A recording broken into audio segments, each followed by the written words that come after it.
Welcome everybody to tonight's session. Hopefully this is a gift to you all. It's been a particularly hard couple of months here in Melbourne, and I think it's really timely to have a session to talk about reviving and thriving and getting to know our local food in the area. So we've done a little bit of an icebreaker in the chat earlier. I'd like to begin with gratitude. So I'm sitting on Wurundjeri land, and I'd like to pay my respects to the Wurundjeri elders, past, present and emerging, and any other Indigenous elders who may be present here today. And I'm feeling really lucky that we're in a time where we have access to an inordinate amount of knowledge. And we're also living in a time when our words, actions, and our lives matter, and that's everybody's lives. And I feel really grateful for that. So what to expect from tonight? So hopefully we'll get to know each other a little bit more. We've got a couple of breakout rooms. We'll get to know our local soil a little bit, and I do recognise that quite a few of you are experienced gardeners, so I won't go too much into that kind of thing. It will be presented more as a case study of the specific soil to the property where I live. And hopefully you can take what you need from that. And then we'll get to know some local plants and what to grow and how to eat. And then right at the end, we'll have a community discussion. We've left a good amount of time so that we can all have a bit of a chat and share resources and ask questions. So if you do have a question, please write it down and hold on to it, and we'll try to get through as many questions as we can at the end. I'm not guaranteeing that I can answer all your questions because I'm not an expert. I'm just sharing what I've learned. So I think it's important to remember what Australia was like 200 years ago upon European arrival, and it was actually a sophisticated agricultural area. So Melbourne was quite sparse with trees, and it had a lot of grasslands, and that gave the people living here a lot of carbohydrate. But it also had a lot of tubers and a lot of yams.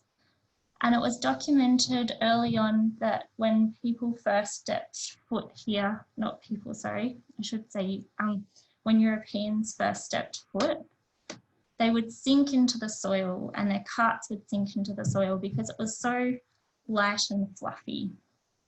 So I think that it's important for us to try to emulate that in our soil, to get it as light and fluffy as possible so that we can grow those tubers again. Because they grow really well here, they don't need any extra water, and I've heard that they're quite nutritious. So for example, a Mernal is meant to be about 7 times more nutritious than a carrot. And they're quite similar in terms of the size for growing in the soil here. Myrna can be a little bit smaller. So this was a portrait, and as you can see, the trees are quite sparse. I was listening to Bruce Pascoe the other day, and he said approximately 10 trees per acre was the average of the big, large trees, and then the rest was understory, smaller plants and ground covers, grasses and yams.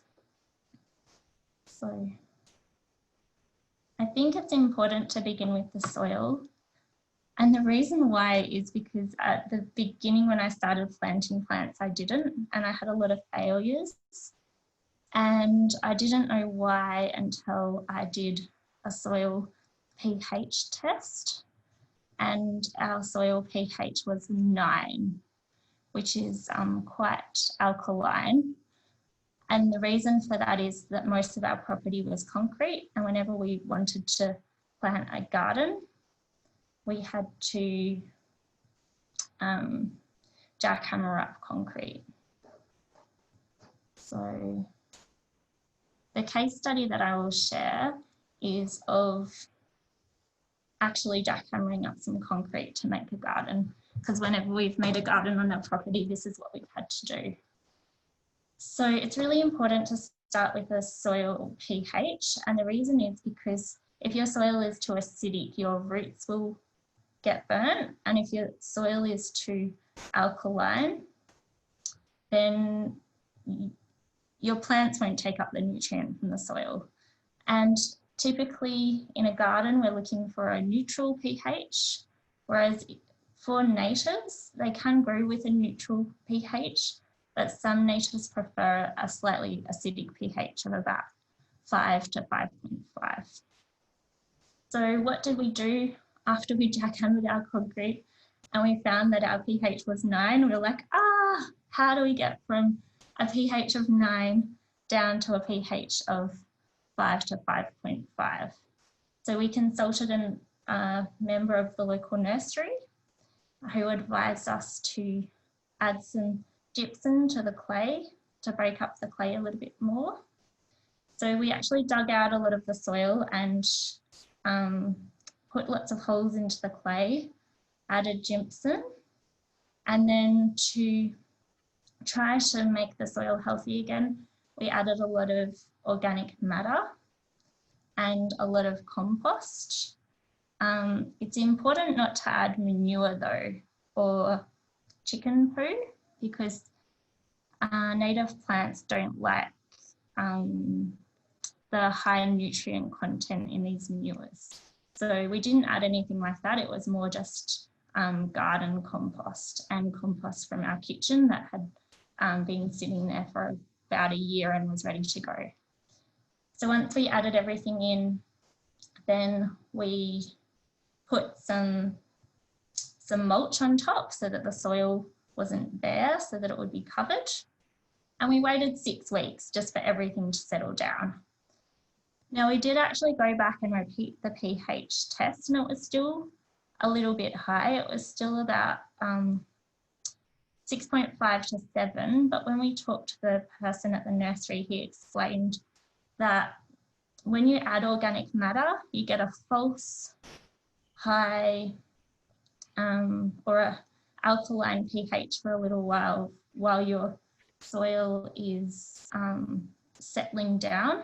So if that happens to you, then don't worry too much.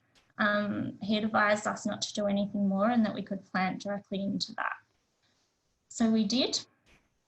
So in terms of plant choices, we wanted to make a food forest, because as you can see, we only had about 50 centimetres at the widest point, and it was a couple of metres long. So we wanted to get the most out of the space. And the way that we did that was we looked at all of the different heights. So for our top height, we chose a native nut tree, a macadamia nut. For the middle height, we chose some salt bushes. And for the lower height, we chose berries. And then for the ground cover, actually in this garden, my philosophy was a bit different, and there were non-natives, but if I had my choice again, I'd be putting in things like running postman, warrigal greens, pig face, those kinds of ground covers, just to keep the soil covered. But we also thought about the root systems underneath. So we thought about the food forest above the soil and also the root web underneath the soil. So we put some really deep-rooted plants next to shallow-rooted plants so that they wouldn't be competing with one another. Hello? Yes. Oh, yes. Am I too late? No, come on in, join.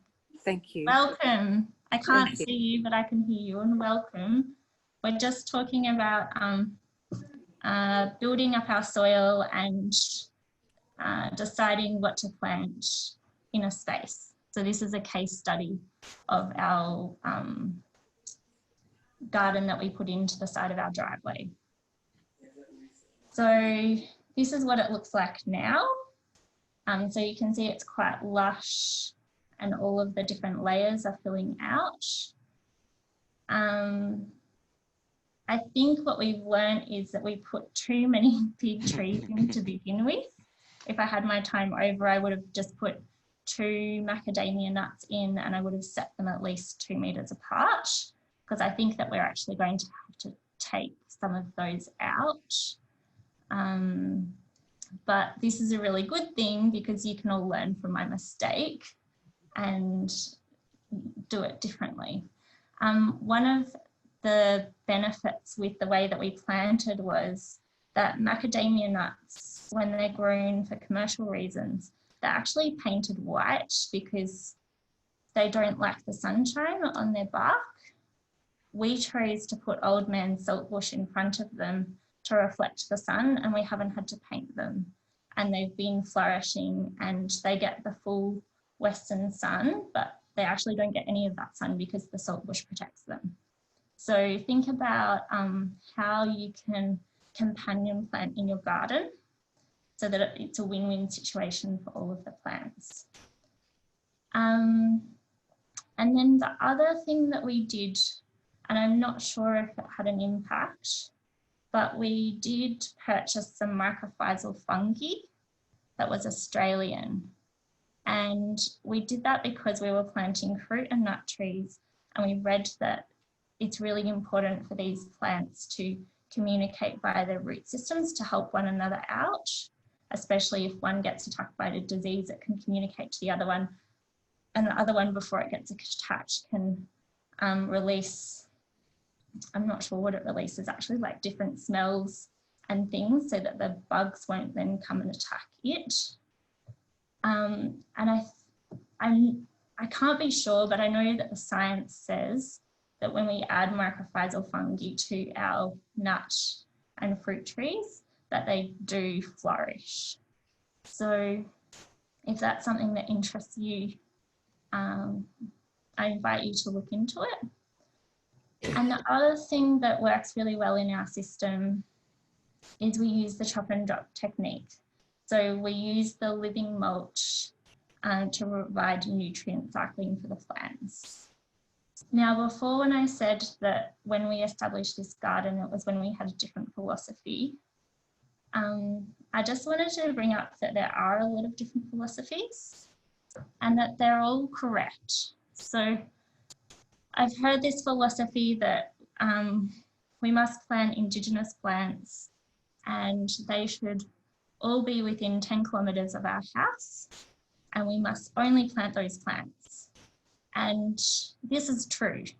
And I hope that some of you have this philosophy, because we really need to keep the genetic makeup of our local plants, and we really need to provide those plants for local flora and fauna. There is another philosophy that is we should be planting native plants, but because of climate change and global warming, we should also be planting native plants from across Australia to increase our diversity and to increase our resilience. And this is also true. And I hope that some of you have this philosophy and retain this philosophy. And then there's another philosophy that is that we should be bringing in lots of different plants from all over the world, as long as they're not invasive, to be providing food and diversity at this time when we need as much local food as possible. And this philosophy is also true, but we can't have just one philosophy. We need all of these philosophies living side by side in order to have a healthy ecosystem and healthy local knowledge. And I think often when we hear that someone has a different philosophy to us, we will try to justify why we have our own philosophy. And it's actually really important just to accept that different people have different philosophies, and that actually we need all of the difference in the world right now so that we can be as resilient as possible. So our philosophy has definitely changed, and like I said, if I had my time again, I'd probably do slightly different plant selection, because over time I've really gained a lot more love for local Indigenous plants. But in saying that, we do eat from this garden every single day. So throughout the year, we have access to as many greens as we want. And then from midsummer to winter, we have berries. And I'll go through the berries in a little bit more detail later. We don't have macadamia nuts yet, but we were lucky enough that we had neighbours who dropped macadamia nuts from their garden, and they only live 1 block away on our doorstep this year. So I do know that they grow well in this area. And I know that Bulleen Art and Garden sell a cold tolerant variety. In terms of the saltbush, so this is Old Man Saltbush. This is a variety that was almost eaten to extinction by sheep in Australia. And it was found alive in just a few pockets in South Australia. And so there's been a big push to revive it and bring it back to life. And I actually purchased this one from Karen Sutherland, who has an Indigenous garden also in Melbourne, and she also runs bush food talks. So if you see her name pop up, make sure that you jump in and head along to her workshops. They're really worthwhile. So I'll just go on to, I know it's hard when you see the saltbush there to say, how am I meant to cook with it? And I find this was probably the hardest thing with planting a garden. You plant all this food and it's growing and you think, how am I going to cook with it? So I thought, just to be a little bit practical for you, I literally take it off of it's got quite a thick branch, and I just pull the leaves off like you would, I guess, a herb, and put oil and salt into the fry pan. And this one I actually added sage because of the dish that I was cooking. But early on, it's kind of like a wilty. And if you stop cooking at this point, it doesn't taste very good. If you cook it to the point where it's crispy, like a crispy sage, that's when it tastes delicious. So I've had a few people who've come and tried the saltbush, but then they've said, oh, I'm not a fan. And I think it just needs to be cooked to that crispy stage to be like super delicious. Now what you can do is, once this is crispy, you can also pop in some warrigal greens and some pig face, plus your herbs. Like I said, in this case, I did put in sage, but you could put in any herbs that you like. And then this was autumn. So I had lots of pumpkin in the garden, and I added pumpkin, and then this was a roasted pumpkin. So I roasted it first, then popped it in, then popped in some pasta or pasta alternative. And then my entire dish, apart from the oil, is from the garden. And it just feels amazing. You just go, wow, the whole dish just came from the garden. I think that the oil came from Robin and Paul from Sustainable McLeod. So thank you, Robin and Paul. But you think this dish, everything's 100% local. And not only do we grow enough for ourselves, if any of you want to come and get a cutting of Old Man Saltbush, I definitely have enough to go around for everyone, because it just grows and grows and grows. So we're always having to chop it back. I'll just pause there because I know a few people have asked some things in the chat, perhaps. There are some comments and people identifying the diversity of opinion, and really, I guess, hearing that idea of how having diversity in the way you're planting things, to be curious and learning from each other. And I personally am sad that I haven't had dinner yet, because now after seeing this video, I am just super hungry. Sorry. Oh well. I should have put a warning on at the beginning. And just for every environmental minded person in the room, we are trying to go off gas. We just aren't there yet. I put these off and I was like, oh no, I'm not there yet. But it is on our list of things to do. So it's a journey. It is a journey, that's right. And none of us are perfect.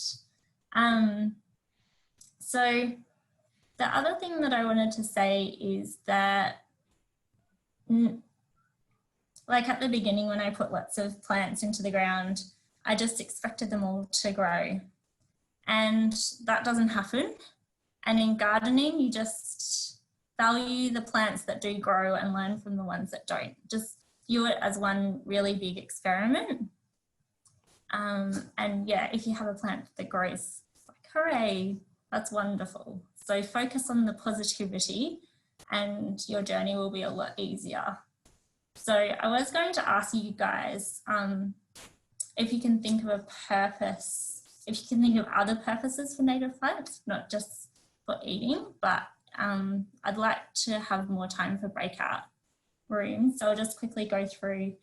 We can pretty much use native plants for anything that we can think of. Like you think, the plants that grew here in Melbourne sustained an entire civilization for what we think was more than 120,000 years. So actually everything that we need is right here. And I know that in the video, Ella showed a Lamandra Band-Aid, and actually Elijah was more than 4 years old before he even knew that you got Band-Aids from the shop, because he was so used to using Lamandra Band-Aids. And I think one of my proudest moments was when he fell over in the bush and he got up and just started looking around for a Lamandra, found one, picked off the leaf.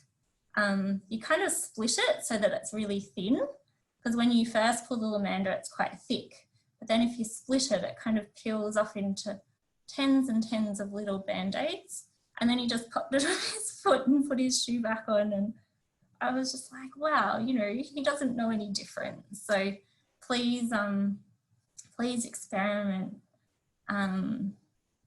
If you think that you need something, try to do a little bit of research and engage your curiosity and have fun trying to discover what is out there that you can use. And it can be really fun for your kids as well. So in this picture on the right, Ella wanted to build something for her little toy. I think one of you in the audience might have made this for her, so thank you. And yeah, she built a nice little basket bottom and then just tied it at the top. So that's her little doll's house. So now I'll hand back over to Paul. Well, before you do so, there's been a question about the nappies, which I think is probably from your previous slide, and also a question about how much water is required. We might do that in the second session a bit more. And finally, there's a question about Lamandra having, does it actually have healing qualities, or is it just a Not cover? that I'm aware of. It's really moist down the bottom, and so I think it cools down the skin, and I think it's the cooling effect that actually provides the relief. I think a lot of it is psychological. Yeah, Band-Aids also not having any healing properties. Exactly. The only time where I haven't found out I could use it is when it's a scratch on the chest or something like that. But definitely for toes and fingers, they work really well. Yeah, nappies is more, I'm pulling from my American Indian heritage.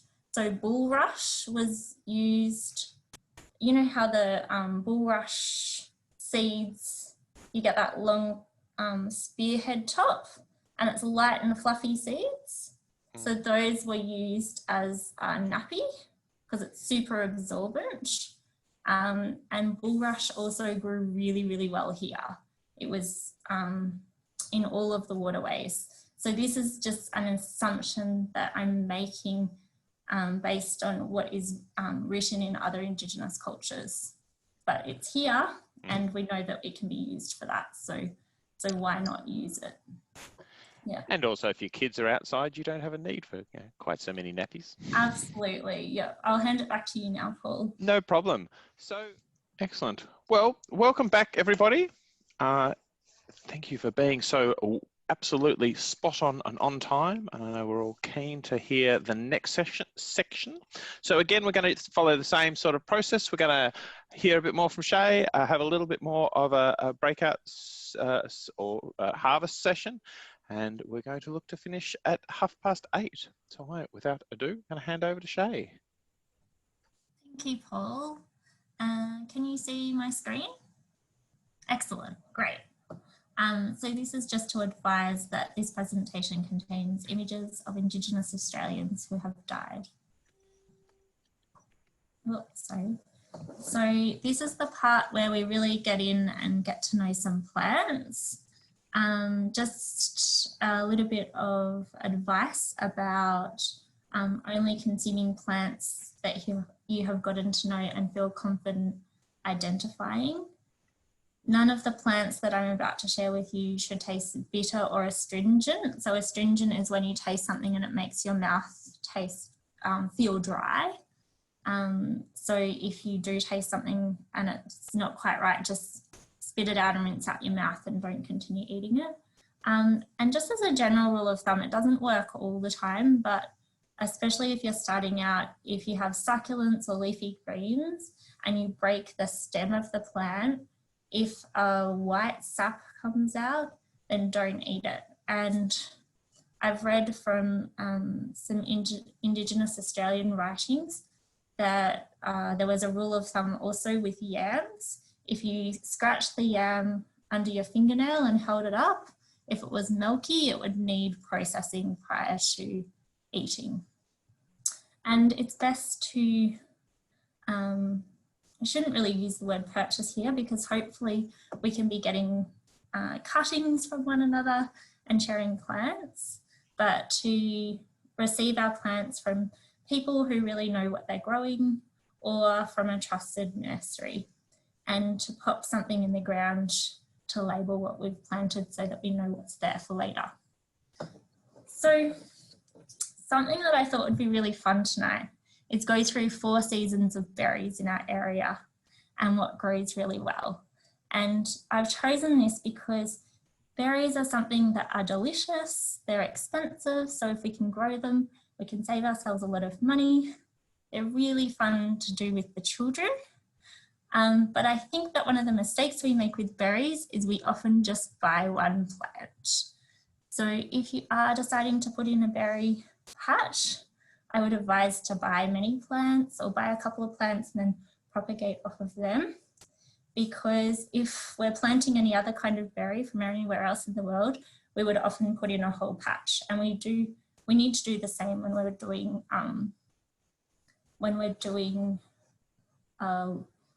our native plants. So in winter, one of the first berries that comes through is the medium berry, and these are really delicious. They're just like little balls of sweetness, and I could eat them all day long. They're quite a short plant. They only grow to about 30 centimetres high. So they are really good for next to driveways and things like that, because you'll still be able to see children crossing the driveway. And they do need to be in a place where you can see them. Because they're quite small, I'd advise to maybe plant them in an area where you're walking past all the time, or where you're going to notice when they become ripe. And these ones here are ripe. And when they do get like this, you'll be able to put your hand under them and they'll gently fall into your hand. This is not a local, this is the Atherton raspberry. It's come down from North Queensland and is sold in our local Pauline Art Garden nursery.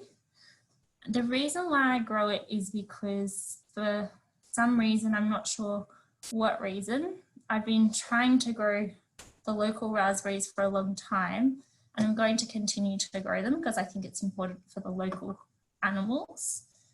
But I haven't had good harvests off of them. And maybe that's because the local animals are eating them, and that's fine. I'd like to provide as much food as possible for the local animals as well as for our family. But the Atherton raspberry tends to grow really well in our area. And unlike other raspberries, which come in the summertime, the Atherton raspberry comes in at the end of winter. And it generally has quite a good crop. So the only thing I think we need to think about is just monitoring it, making sure it doesn't become a weed in our area. And then there's a cherry ballard. Cherry ballard is not one that you would necessarily be planting in your garden, and I'll go into that on the next slide. So the cherry ballard is a wonderful berry because it comes in the winter time, and it actually provides berries for right up through until, in some cases, autumn. So it provides these beautiful, delicious berries for all of that time. But it's a tree that is in a symbiotic relationship. So we have lots and lots of them here in Banyule, but they will always be growing next to a gum. And I think that this gum is a yellow gum. I'm not very good with identifying my gums yet, but I know that the cherry ballard requires a gum for its growth. So its roots are next to the gum's roots, and then there's a very special mycelium that is linking them. And so it's this symbiotic relationship. And because of this, it's really difficult for people in nurseries to grow them. And the other thing I would say about it is it's an important food plant for local animals. So if I do come across a tree, I'll generally allow the children just to have a couple, just to teach them about the local food. But I generally would leave the tree quite laden with ripe food.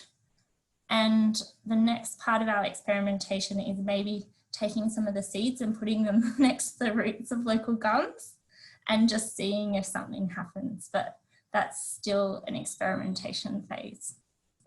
And then of course, in spring, the lily-pilly comes out.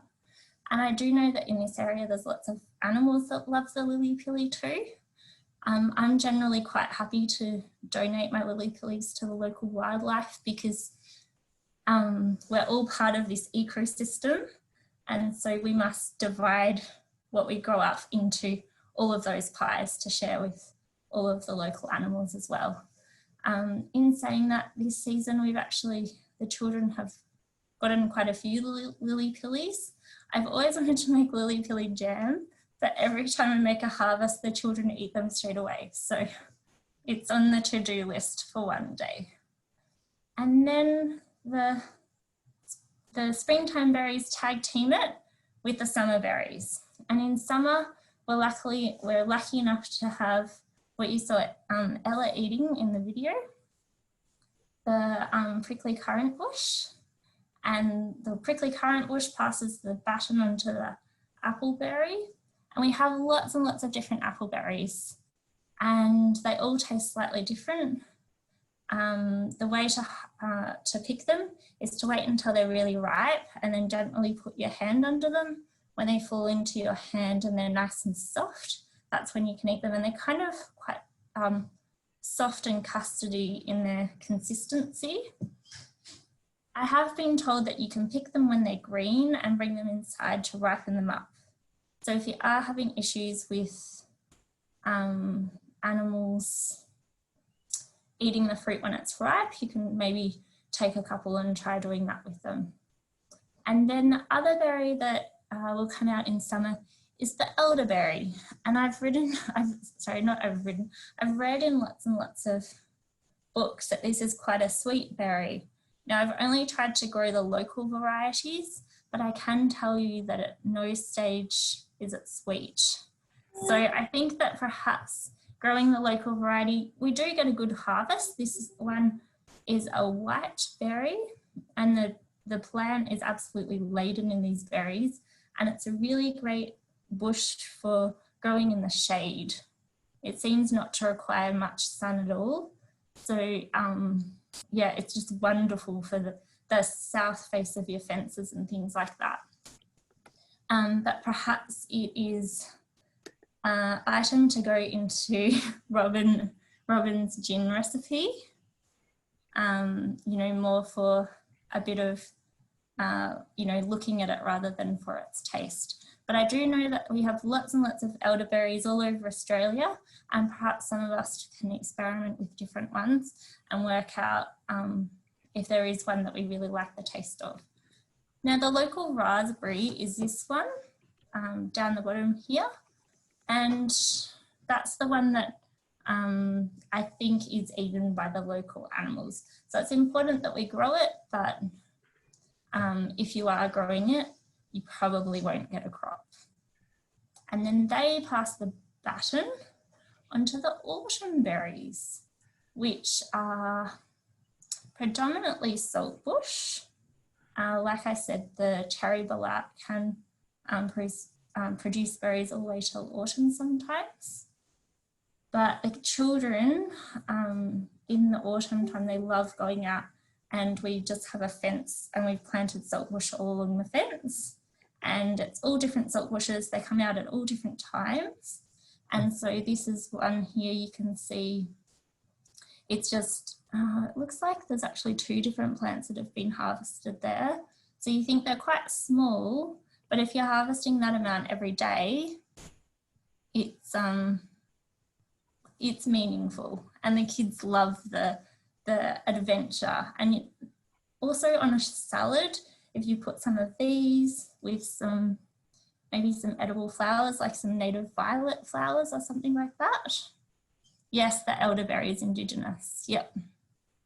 So the elderberry I showed before was the native indigenous elderberry to this area.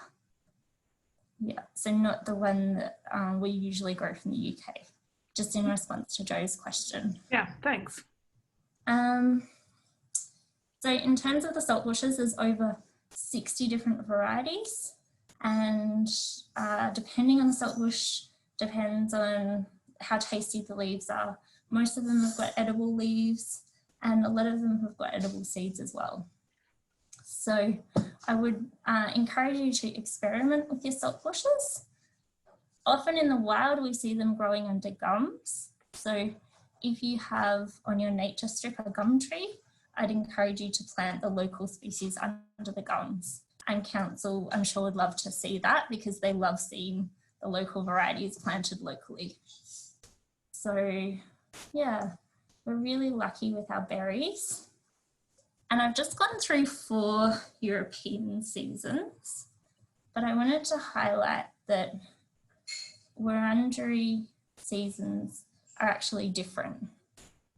So we've got 8 Wurundjeri seasons, and I don't know enough about these to go through them with you. I don't want to disseminate knowledge that I don't fully understand. But if you'd like to know more about them, then Jim Poulter has published a small book. And also Sophia has made this incredible calendar with the seasons, and she's popped in all kinds of food and animals, and it's just amazing. But she's currently interstate, and her calendars are sold out. But I think when she comes back into Victoria in a couple of months, they'll be up again. So maybe check around Christmas time. Thank you for putting her website in the chat, Paul. That's wonderful. So the next thing I wanted to briefly discuss is tea. Now, the tea that we usually buy from the supermarket comes from a long, long way away, usually. And I don't know if any of you saw Fight for Planet A, but it definitely highlighted for me that we need to be looking more and more for products that don't come to us via an aeroplane. And so for maybe the last 2 years, I haven't purchased any tea from a supermarket. I've gotten 100% of it from the garden. And there's lots and lots of different teas, but these are my favourite 3. So we've got lemon myrtle, river mint, which is the one here with the bigger leaves. There's a different mint underneath that. And then aniseed myrtle, also called aniseed myrtle. And I think recently it was decided that it wasn't a myrtle at all. But I don't know enough about that to talk about it. But so this one, the lemon myrtle, is quite lemony, and it's highly nutritious. I generally just gently pick off a couple of the leaves and we'll pop it directly into a cup and pour water over the top. And that will last me for at least maybe 2 days. I just use the same cup full of leaves and keep pouring water over the top. And I do the same for the aniseed myrtle. For the mint, I usually will dry that out and cut it up and use it as a dried mint. You can also do the same for the myrtles, but I just prefer them when they're fresh. So does anyone else in the audience have any teas that they're growing, the natives, that they would recommend? No? Okay. I have tried a few others that have been recommended in books, and one example is the white courier, because I read in Jamie's bush food book that it tasted exactly the same as English breakfast, so I dried it out, but it actually tasted to me a little bit like grass. That's not to discourage you from trying it yourself, but yeah, just know that just because it said something in a book, it doesn't always turn out that way. And I do have a question. Do I grow any of the berries in a pot? No, I don't, but I don't see any reason why you couldn't, especially the smaller berries like the midgeonberry. I think they grow quite well in a pot. And got some ideas for teas: Hardenbergia tea leaves, Cape Barren tea, Coria alba. Tastes like black tea, apparently. Oh, great. Maybe I'm trying the incorrect Coria. Maybe I need to go back and give Coria a go. Thank you very much for that, Maria. Does it also have to do with the which leaves you pick? Because even on the camellia, you know, the traditional tea, it's not just any old leaves. There's quite an art to knowing which leaves to get for good tea. Yeah, I'm not sure. I don't have the answer to this. So. But I do know that with the myrtles, I do prefer the fresh, the newer leaves. And we've got Megan. So she says her experience with midgeonberry is that it only grows in a pot. Nearly died 2 or 3 times when she's tried putting it in the ground. Oh, great. So Megan's got it growing in a pot. I've got it growing in the ground in lots of different places and it's going really well. So it might just depend on the soil where you live. So thank you. Now for those who know plants better than I, and I know there's a lot of you in the room, you would see this Oxalis and say that it's probably not a native Oxalis. But as far as I'm aware, all of the Oxalis leaves and roots are edible. So in my garden, I kind of lump them all into one, and I love my Oxalis. It is my favourite vegetable in the whole world.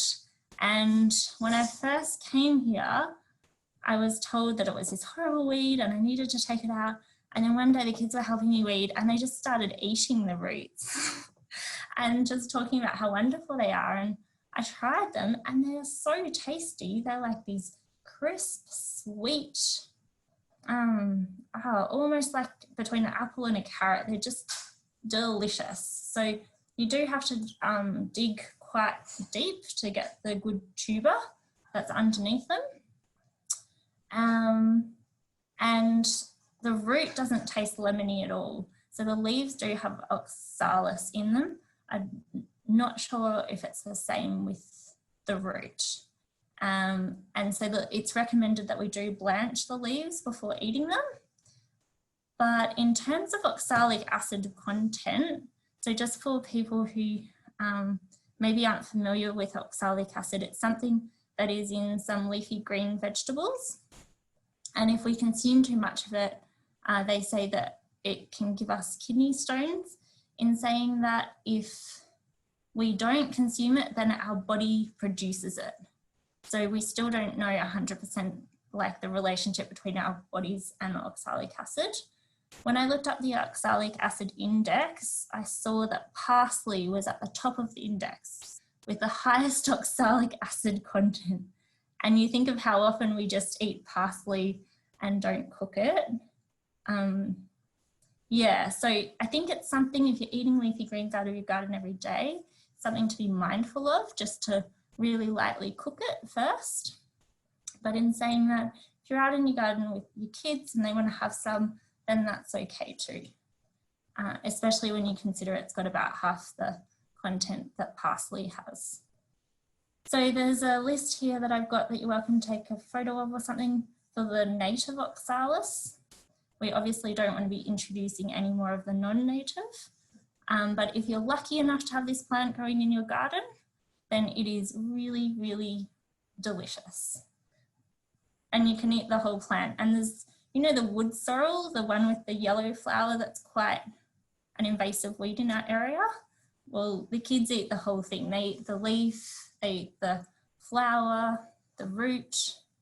So, yeah. And then another one that grows really well in our property is the red centre lime. The reason why I put this here is because over time I've planted lots of finger limes and they've been eaten by the local wildlife. I planted this lime and it just really flourished. This one was not even 6 months in the ground before I got, I think, 4 limes off of it. So yeah, that's pretty good. These ones weren't ripe yet. They kind of got a little bit bigger and a little bit, their colour changed a little bit. And the way I knew when they were ripe is just to gently scrape the skin and then smell it. And as it got sweeter, that's when I knew to harvest it. So I guess it's similar to other citrus in that respect. And then I won't go too much into this because I know that this has been mentioned already, but these were a wattle seed that I grew in the garden. This is what it looked like when I harvested it. This is what it looked like when I cooked it. And like someone said earlier, it's a little bit bitter and kind of similar to like a coffee kind of taste, but not coffee, like in between like a coffee and a chocolatey taste. The way that I cooked this is just putting the raw seeds in a saucepan and then jiggling it like you're making popcorn, and then they all start popping. And then this product here, I think it took maybe between 3 and 4 minutes. And then this product here, I just took a look to a local neighbourhood house and I had a bowl there just to share with everyone, just to taste. But we've also put it in bread and you can add it to lots of different things. Now, the thing with wattle seed is it does need to be cooked because it contains a toxin. That toxin only needs to be cooked for approximately 2 minutes before it's gone. And there are lots of scientific studies available on the internet to talk about this. So we can know with confidence that we can just cook our wattle seeds for a couple of minutes and then they're edible. Now, as far as I'm aware, 100% of our local wattle seed here in Melbourne is edible. There are a couple up in the north of the country that have got some anti-nutrient properties, but I'm not aware of them growing down here. So we can confidently go out and harvest our wattle seed and experiment with them. And it's lots and lots and lots of fun.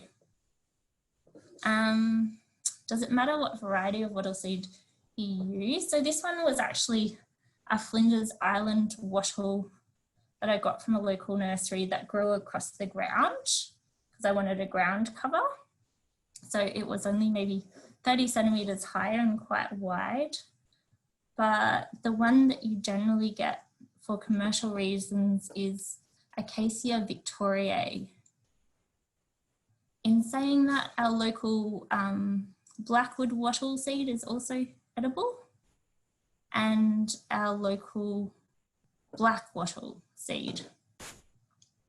And the black wattle is also really special because it has this beautiful sap that the kids love. It's this really sugary sap.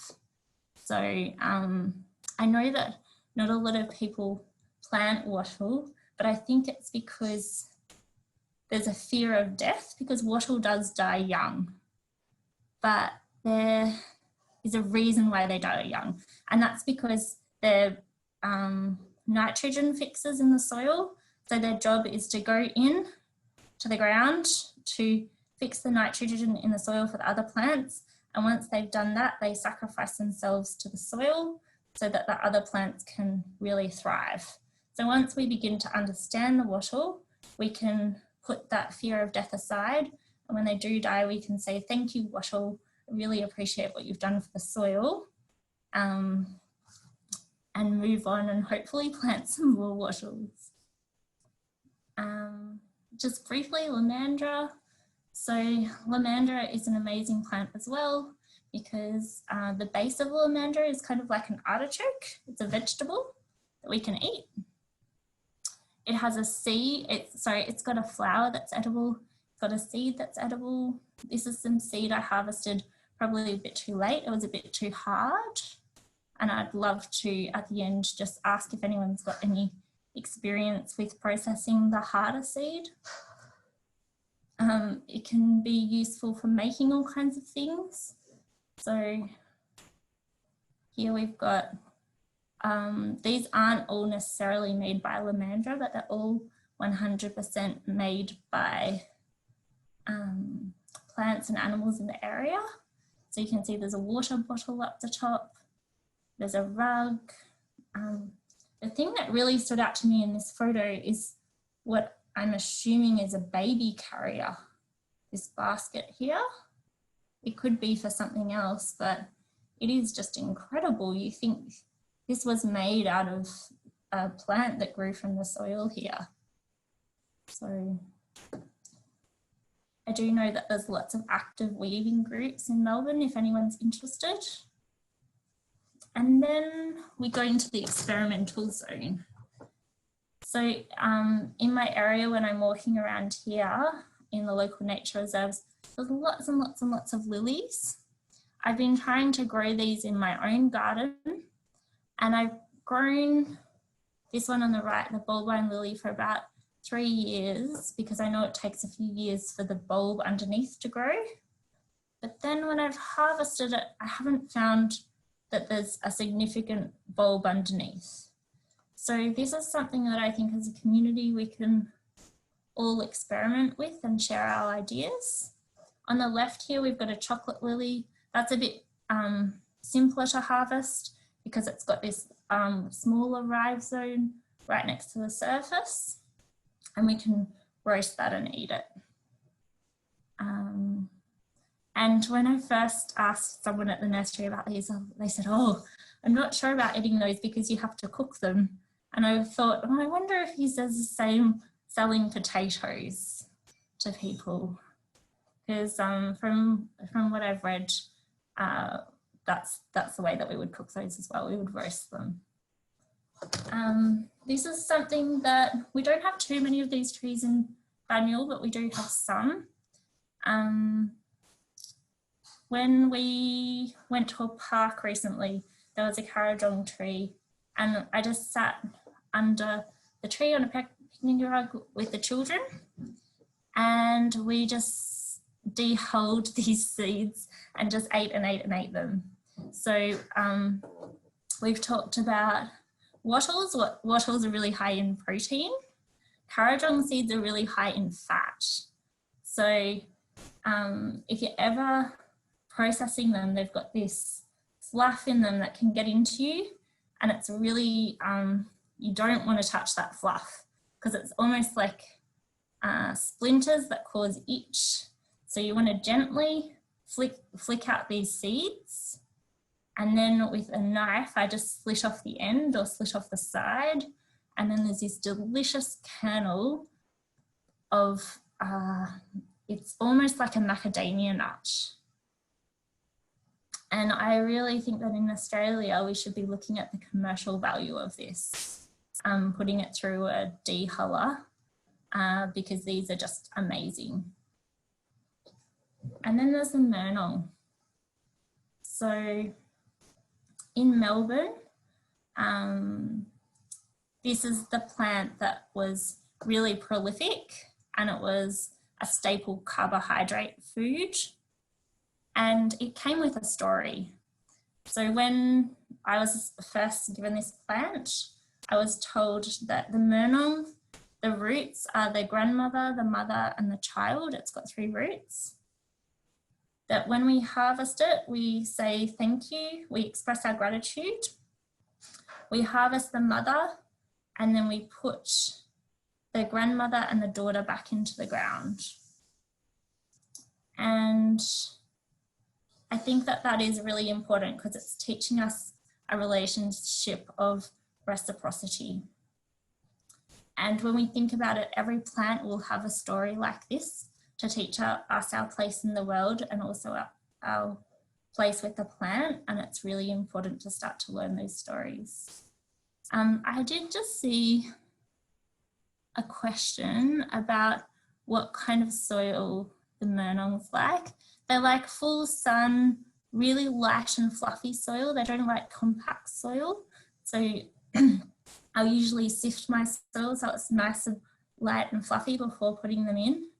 And I also harvest the seeds every year so that I can put it in and have a brand new crop every year. And so on the topic of learning about the plants, I think it's important to remember that as people, we are all Indigenous to somewhere. And it doesn't matter where that is, we all came from the same law. So those laws are all within inside all of us. And what we can do is just start to try to remember some of those laws so that we can more appropriately engage with our relationships with each other and with the plants that are growing around us. So this is just some European Indigenous people, some European food forests. And if you'd like to know more about Indigenous ways of knowing, then Robin Wall-Kimmerer has narrated a beautiful audiobook called Braiding Sweetgrass. And then we can take that knowledge and then we can layer another knowledge, which is the knowledge of the place that we are living now. And it's really important that we start to think about what it is to live as if we are Indigenous to place. Because if we do, we can recognise our responsibility to place and begin to revive our relationships, health, and form thriving communities. And everyone and everything will benefit.